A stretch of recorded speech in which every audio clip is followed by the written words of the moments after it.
বিশ্বকাপ কাউন্টডাউন শুরুতেই দেশের বাজারে বেড়েছে ফুটবল জার্সির চাহিদা। প্রিয় দলের রঙে নিজেকে রাঙাতে ব্যস্ত সমর্থকরা। ফুটবল উন্মাদনায় জমে উঠেছে পুরো বাজার। বিশ্বকাপ মানে শুধু একটি ফুটবল টুর্নামেন্ট নয়, এটি কোটি মানুষের আবেগ, ভালোবাসা ও উৎসবের আরেক নাম। বাংলাদেশ বিশ্বকাপে অংশ না নিলেও এ দেশের মানুষের ফুটবল প্রেম বরাবরই চোখে পড়ার মতো। 4 বছর পর পর বিশ্বকাপ এলেই দেশের পরিবেশ যেন বদলে যায়। পাড়া মহল্লায় উঠতে থাকে বিভিন্ন দেশের পতাকা, চায়ের আড্ডায় জমে উঠে প্রিয় দল নিয়ে আলোচনা, আর বাজারে বাড়তে থাকে জার্সির চাহিদা। রাজধানী থেকে জেলা শহর এমনকি উপজেলা পর্যায়ে বাজারেও এখন দেখা যাচ্ছে বিভিন্ন দেশের জার্সির সমাহার।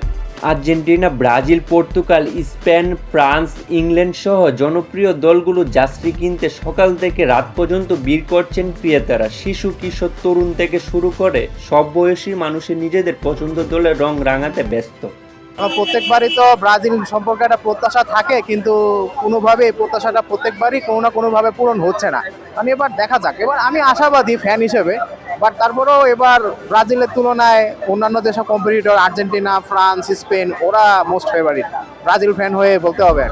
জার্সির পাশাপাশি পতাকা, ক্যাপ, স্কার্ফ, বাঁশি, ফুটবল সংশ্লিষ্ট বিভিন্ন সামগ্রী বিক্রি বেড়েছে। বেচাকিনা মোটামুটি আলহামদুলিল্লাহ ভালো চলতেছে। আপনার আর্জেন্টিনার পতাকাটা বেশি চলতেছে ভাই, ব্রাজিলের পতাকা চলে না, একদম ড্যাম। বিশ্বকাপকে ঘিরে ব্যবসায়ীদের মধ্যে তৈরি হয়েছে নতুন উদ্দীপনা। অন্যদিকে সমর্থকদের মধ্যেও চলছে প্রিয় দলের প্রতি ভালোবাসা প্রকাশের প্রস্তুতি। পর্তুগালে আমি রোনালদোকে ভালোবাসি, কারণ রোনালদো আমাদের মুসলিম প্লেয়ারদের সাথে আছে, মুসলিম দলের সাথে, মানে মুসলিমদের সাথে আমাদের রোনালদো আছে। রোনালদো অনেক আচরণ আমার কাছে ভালো লাগে। যেমন রোনালদো তার ভলেন্টিয়ার একটা বেচা মানে মুসলিমদের কাছে মানে দিছে, মানে ফিলিস্তিনকে মানে করছে, ফিলিস্তিনের শিশুকে সাহায্য করছে। এই কারণে আমি রোনালদোকে ভালোবাসি।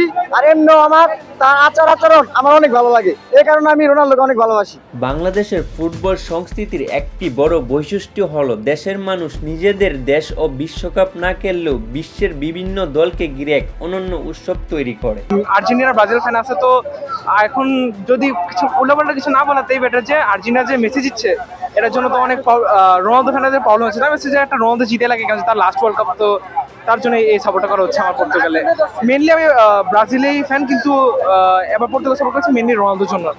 এখন কালকে আমরা রোনালদো ভার্সেস পর্তুগাল ভার্সেস খেলা দেখছিলাম, চিলির ম্যাচ দেখছিলাম, তো ওখানে রোনালদো খেলে ভালো লাগলো, তো আমার ইচ্ছে ছিল যে রোনালদো জিতবে, তো এর সাথে আর পর্তুগাল সাপোর্ট করা। পরিবার, বন্ধু কিংবা প্রতিবেশীর সঙ্গে একসঙ্গে খেলা দেখা, প্রিয় দলের জয় উদযাপন করা কিংবা পরাজয়ে হতাশ হওয়া, সবকিছু মিলিয়ে বিশ্বকাপ যেন একটি সামাজিক ও সাংস্কৃতিক মিলন মেলায় পরিণত হয়। ফুটবলকে ঘিরে এই ভালোবাসা, আবেগ আর উৎসব প্রমাণ করে বাংলাদেশে বিশ্বকাপ শুধু একটি খেলা নয়, এটি এক অনন্য সাংস্কৃতিক উৎসব।